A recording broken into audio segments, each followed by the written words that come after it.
So mga par, matapos nga po nag-viral sa social media ang away ni David Benavides at David Morel Jr. sa kanilang press con, kung saan mga idol natanong naman si Benavides bago mangyari ang brawl kung saan ba daw talaga nagsimula ang isang David Benavides sa bakbakan. Bakit daw sa lahat ng boxers sa mas mataas na dibisyon, siya lang itong merong unique na estilo sa pakikipaglaban. Ito nga ang tumapon ng napakaraming suntok sa ilang segundo lamang. Kadalasan daw kasi mga idol sa mga mataas na dibisyon ng mga boxer, hindi isang volume puncher, pa isa-isa lang tumira pero may diin at lakas sa bawat suntok. Pero kay Benavides daw mga idol iba, volume puncher na malakas pa. Parang lumalaban daw ito mga idol sa lightweight division. Well, sa naging sagot naman ni Benavides dito mga idol, bata pa lang daw siya mga boss. Mahilig na daw siya manood ng mga laban ng mga pure Mexican style. Yung volume puncher na kayang tumapon ng 10 suntok sa isang segundo lamang. At isa rin daw mga idol sa nag-impluwensya kay David Benavides na sundin ang estilo ng isang volume puncher. Ang kakapanood nito sa training at mga laban ng ating pambansang kamao Manny Pacquiao, kung saan lalo pa natuwa si Benavides mga idol nung naging sparring partners nito dati si Boss Manny, na alam na talaga nito mga idol na ganitong estilo sa bakbakan ang kanyang gustong sundin,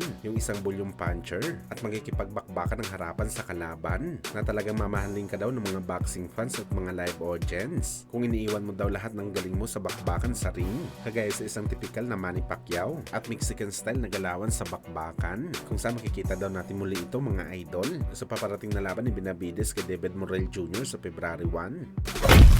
Sa kabilang banda naman mga idol, angas ng Pinas General Casimero, umatakid na naman sa kapwa nito Pinoy super bantamweight fighter na si Carl James Martin, kung saan ayon sa live ni Casimero mga idol sa kanyang official Facebook page, brutal na sinabi ni Cuadro Alas, aniya sa totoo lang daw, kung ikukumpara daw si Wonderboy sa kanyang huling nakalaban ni si Saul Sanchez, walang panama daw si Martin sa Mexican-American fighter. Mas malakas daw si Sanchez kumpara kay Martin kalaban, at hindi lang daw sa galing sa bakbakan lamang si Sanchez mga idol kay Martin, pati na rin daw mga idol sa fame o kasikatan. Mas kilala pa daw talaga si Sanchez kumpara kay Wonderboy, na parang gusto lamang sabihin mga idol ni Casimero dito na mahilig daw sa kanya mag-angas si Martin, pero hindi naman daw nito kalibel ang huling kinalaban ni Casimero, na brutal lang nito tinapos sa loob lamang ng isang round. Dagdag pa ni Cuadro Alas, iiyak lang daw talaga si Martin sa kanya kung sakaling i-real talk niya talaga ito ng tunay. Pakinggan natin mga idol ang naging pahayag ni Casimero sa kanyang live.